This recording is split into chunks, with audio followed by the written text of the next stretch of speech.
Z for Zombies Dirty World. Part 3. Clocktime 2. Any similarity to this dirty reality is another filthy coincidence. Dirty immigrants. Surely they are illegal. The lady said, and she and the man continued on their way, the woman with an air of indignation. Here, many people remind me of the merchants of the desert caravans. I told RHYNNA. They are probably some of your ancestors. He replied to me. Forget it, and let's go for the Z, I said in a practical manner. While memorizing the locations of the doors marked as emergency exits. We walked normally through some poorly lit hallways. And no one seemed to care. Then we passed by a couple of huge uniformed men. That were holding a young man with his hands behind his back, and his torso bare, and he looked at us intently with a furious expression on his face. We left them behind. And we arrived at the intensive care unit. We found the infected one. I was strapped to the stretcher with straps. According to the scan of our systems, there were no signs of higher brain functions. He opened his eyes and stared at us intently, then began to grunt with that typical moan and struggled against the straps. We finished some dynamic short-distance spectrographs and withdrew. What had been human was no longer in that body. We walked through the same hallways and ran into the employees who had picked up the girl. They, in good spirits, were talking about taking days off because of the scratches they had received. I activated the scanner. Bad news, the girl had passed the pathogen to them, and the neurological deterioration would not be long in coming. Outside the hospital, we passed by a sign that read, ATM. RHYNNA checked an estimate of the amount we would need for the moment, and the machine spat out a few rectangles of paper. The search bot we had programmed earlier had already selected possible locations for us, and we chose an old house with ancient wooden doors covered in ornamental grills. On the way to the place, we passed by a vegetable stand and picked up several kilos of fruits and vegetables, except for apples. Those don't spoil very quickly, and we had to leave them for the survivors. We waited right there for the tenant, and without discussing the price, we rented the place for the whole month. He left very satisfied, said RHYNNA when the tenant departed. And the good thing is that everything here seems to work, except the fans. Said RHYNNA, taking off her blouse and peeling away the top layer of her skin. What I really liked. I detailed that I imitated before biting into a large, flavorless tomato. Z-161 hours according to the stopwatch and historical record. But this time we wouldn't rely on that. We should work as far in advance as we could and have extra time as a safety margin. As we had digital bots available to explore the web, a soft flash in the optics alerted us to news of a virulent outbreak of human rabies, whose new strain was named with a letter and a name. But the risk levels were minimal. That's what I remember from the historical record, said RHYNNA, and there would only be a week left. Now that I think about it, I started to tell him, in this era, you could fly to the other side of the world in less than 24 hours. Easy to carry the pathogens even before the first symptoms. That's why they noted that the first cases occurred in different distant locations and they never identified the hypothetical patient 0. They replied to me. Because we had just arrived, we already identified 3 cases without even having started to look. Of course, first because we know what we are looking for. And second, I said, indicating that I knew RHYNNA had more in mind. And second, because it does matter to us. That statement carried implications that left me speechless. Until I said, main objective, scan all possible infected before the collapse. We already have 3. Secondary objective, connect and copy the entire database of health centers, disease control, ministries, secretariats. Number 3 RHYNNA said, intervening in my specification. Conduct spectrographic analyses of the toxic substances involved in the abuse cases. And all that without interfering with the temporary natives and without the Z biting us in the ass. Especially that they don't bite my beautiful, sweet, and delicious backside. RHYNNA said, finishing undressing and taking off her oversn. Better to take a shower now that we can, and then we'll continue, she said as she walked naked towards the bathroom. It was a hot day. I followed her as fast as I could. In the afternoon, we went to a large market and acquired so many items that we were forced to rent a vehicle to transport everything to our temporary home. RHYNNA looked happier than a child in a toy workshop, but she wasn't a child, and it wasn't about toys. She was tearing apart my digital account.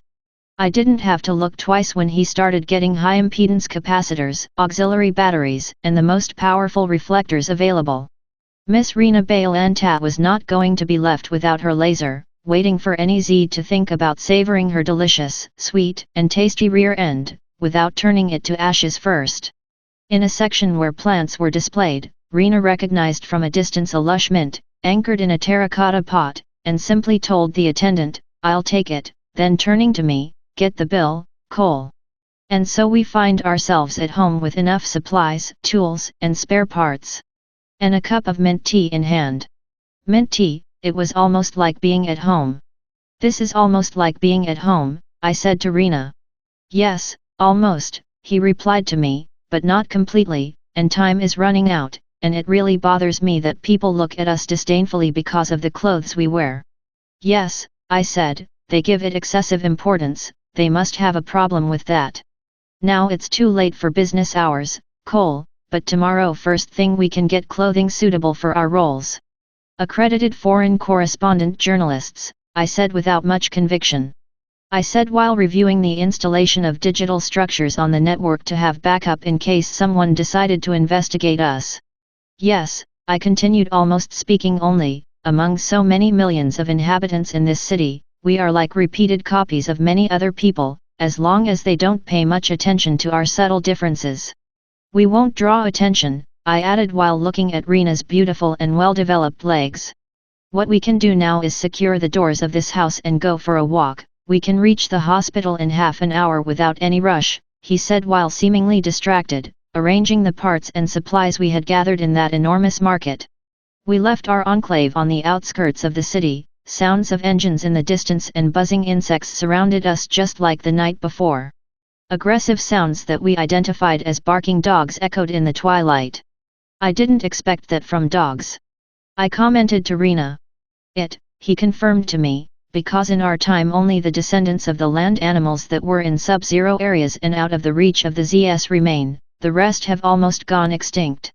In our century, words like dog, pig, or horse were associated with Northern Europe and Alaska, distant exoticisms. And while the mosquitoes grew frustrated bumping against our skin, we arrived like two strollers at the hospital area. The place was tumultuous, even more so than the night before. There were those who looked haggard, and some of them already had glassy eyes, crowding the waiting room, and 2 lines of people were waiting outside.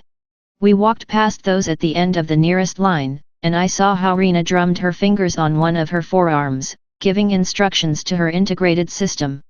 "Let's switch sidewalks," she said to me softly as she took my arm and leaned her head on my shoulder. "Almost everyone is infected." And we crossed to the other side of the street, keeping a cautious distance. I was checking the public news, and according to the search bot, so far there are only a few brief references to a small outbreak of human rabies in a distant region. And I asked RHYNNA, although I already suspected it wasn't necessary, "What did you find with the scan?" "Almost everyone, 90% are already infected in the first phase, and as far as the scanner can reach, there are more, but it would be wise to keep a distance." "Better this way," I said, speculating. I can already imagine Mental saying, "The authorities of that time might not have been well informed in real time, and let's consider that they were operating under different priorities." "We are in the past, Cole," RHYNNA said to me. "Take it for what it is, a historical event before our birth." "That is true," I told him, "completely true, there wasn't even." "That's true," I said, "completely true, my grandmother hadn't even been born yet, nor my grandmother's father." We continued walking in the warm night. A vehicle was coming towards us, perhaps heading to the hospital. It lit up the dimly lit street with its lights when another vehicle with colored lights on the roof, which we recognized as public security police, intercepted it by crossing in front and stopping suddenly. Without any mediation, someone from the civilian vehicle pulled out a weapon and began firing a firearm at the security vehicle. I pushed RHYNNA behind another stopped vehicle as gunfire and impacts from projectiles against various targets were heard. There were 2 whistling projectiles that passed very close to us. A familiar scent of gunpowder filled the air. And I fleetingly saw the security men, with methodical shots, take control of the situation. The attackers were still and silent. One who perhaps tried to flee left his own body half sprawled on the pavement, and the security personnel, before communicating via radio, checked the corpses and the civilian vehicle, extracting various items that they stored in theirs. "It's a good amount," one said to the other. "That's what they get for not giving us our share," replied the other.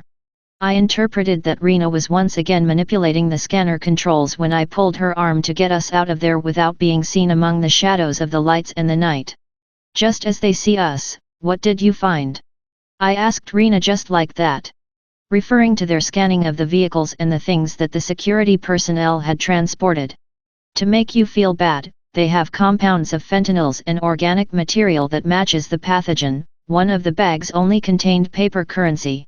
At least they stopped a fraction of the pathogen. It didn't put me in a bad mood. And I said, if it is not distributed through another means, it is still history for us.